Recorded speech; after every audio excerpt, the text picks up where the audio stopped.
Hey guys, Ryan here, and today I'm back with another video in the E5. I'm platooned with my brother again, this time in his E4. We're on the map Brazani. Not a very big fan of this map, if I'm honest, even though my highest damage game ever was actually on this map in the M48 pattern. But me being mainly a heavy player, this isn't really my kind of map.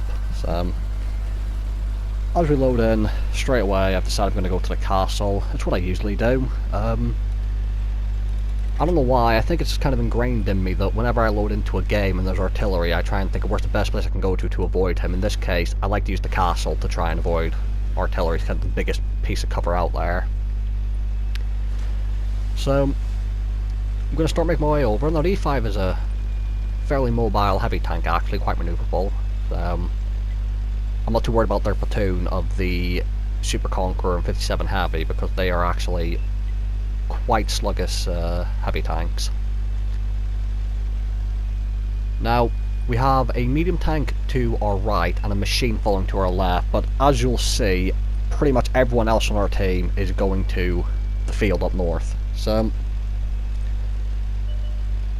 I keep opening the map because I keep looking at our team and I'm trying to see if the enemy are over in the field as well, to try and gauge whether or not we should turn around, because it's just us four and the artillery's actually aiming over here as well on our team. So when coming to this position, it's a case of you need to decide at these moments whether you want to continue or go and join up with your team.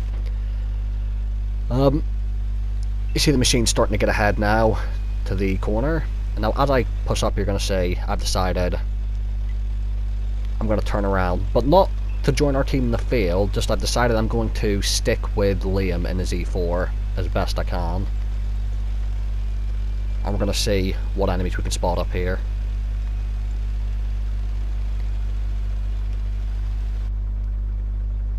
So Liam's actually in front of you right now. That's I'm saying to him if he wants me to go in front, so I do have the better armour, but an E4 is still relatively decently armoured. So the machine in our team has run into the enemy E4, and we've run into an E75 and a E5. Now, that first shot there, you'll see there was a rock there being kind of hidden by the grass blowing in the wind that I couldn't quite see, and it kind of confused me. And that was just me being a terrible shot. So, not a good start for me. 2 shots, 2 misses. And now, you'll see he bounces off my machine gun turret and I bounce off his. So the machine gun turret of the E5 isn't really that much of a weak point. You can pen it, but it's very kind of just RNG. You have to hit kind of dead center of it. Finally get a good shot into someone. Managed to bounce the enemy E5, and now we're going to try and get damage in. Unfortunately miss another shot. So we now know there's an E4 over here, the E5 and an E75. And I'm also quite wary of the artillery, and now the 57 Heavies over here, who we know is in a platoon with 2 Super Conks. So now I'm going to back up, quite wary of the fact I've been spotted for quite a long time here in the open, and artillery hasn't fired at me yet. I'm going to move closer towards Liam, because we are actually quite substantially outnumbered over here. Get a shot into the Super Conqueror when I was actually initially planning to shoot the E75 there. So I'm going back to have a look, see if I can hit the 57 Heavy. I do get a good shot into him, and I actually start to side scrape here. Where is my machine gun turret? But you see, I managed to hit his weak point. The turret chased the 57 Heavy, but I say they're a weak point. You might notice sometimes that you will bounce off them. Just, you know, RNG, it's not very nice, but that is where you want to try and pen the T110E5 Heavy if he's frontal onto you, and you can't hit his lower plate. Now, a load heat here, so I was expecting to have to shoot either the machine gun turret of the E5, which is RNG based, or the turret of an E75, and I end up having to waste a heat shell there into the side of the turret of an E5. But now I notice the 57 Heavy is clipping out Liam, so I prioritise the 57 Heavy and then back into cover. I have noticed that the enemies might have a shot at me through that door, and I've also spotted the E4 on the map. And now I realise I've been wasting some heat shells, so I actually load back to standard as well.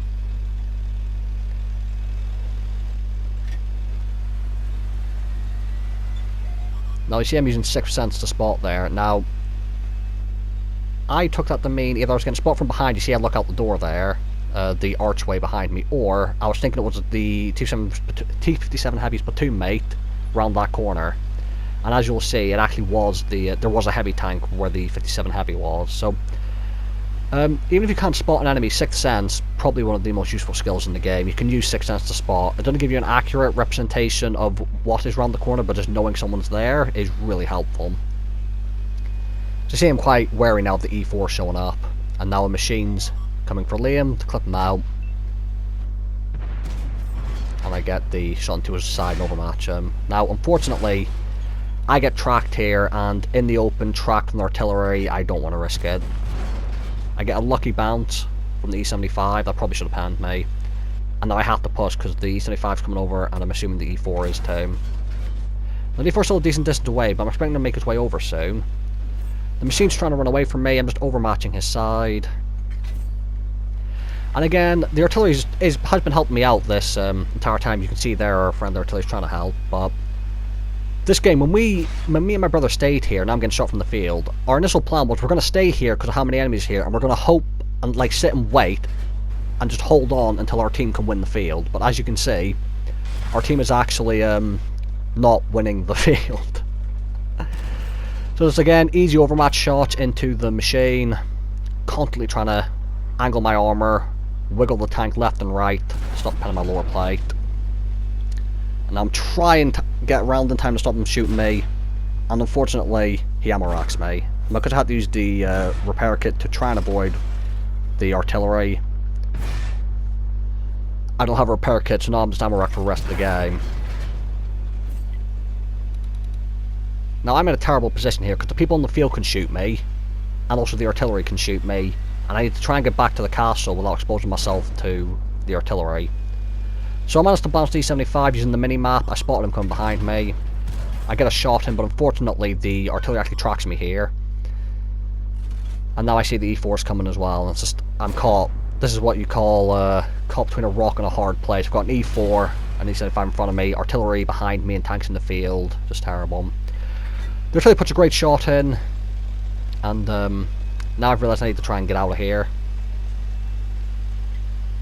So I'm still not even entirely sure at the moment. Like at this moment, I'm still not too aware of the fact that my team is readily losing the field. My brother tells me to watch out for the E4, and I'm saying I don't need to watch out for the E4, I need to watch out for the artillery. And just as I say that, lo and behold, the artillery nails me. So, you see I was got a bit crazy on the minimap there, and that's because after I died, that's when I realised that our team was still in the field, and actually not only were they still in the field, despite having a numerical advantage over the enemy, they've somehow managed to not win the field. So I tried to hold on for as long as I could, hoping just that the allies on my team would get to their base and then come round, but it didn't happen. And I'm going to spare you the rest of this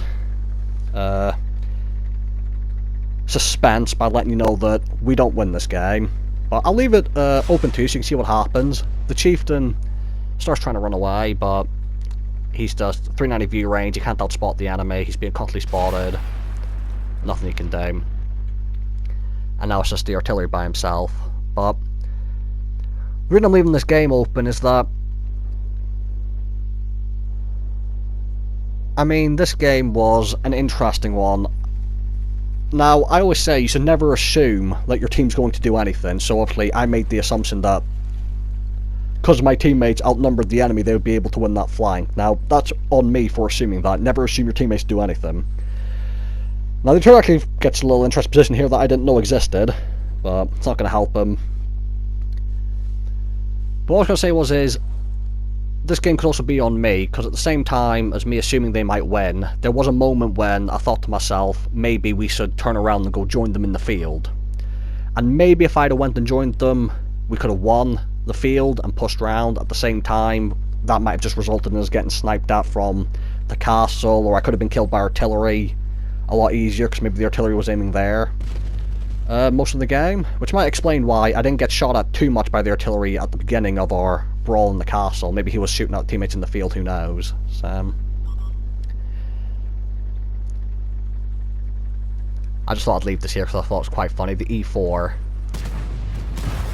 The first tank our team spotted, who our machine started fighting, is actually the tank to come in and get the last kill of the game. And that E4 actually did really well this game, so fair play to him. I think he managed like 6k damage or something.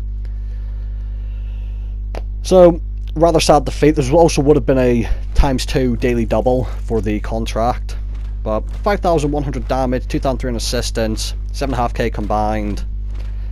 And in these kind of games, you just gotta try and find the bright side of it. And for me, that was... I quite like marking tanks, and this game, 7.5k combined was quite good for that. Got me almost 85%. So, can't complain too much. So, yeah, it just goes to show that never assume anything from your team, and sometimes go with your gut, because I think maybe if I'd have turned around and went to follow the team, I might have been able to make a difference on the field, but then again at the same time, maybe not. So, thank you guys for watching, and I'll see you all in the next video.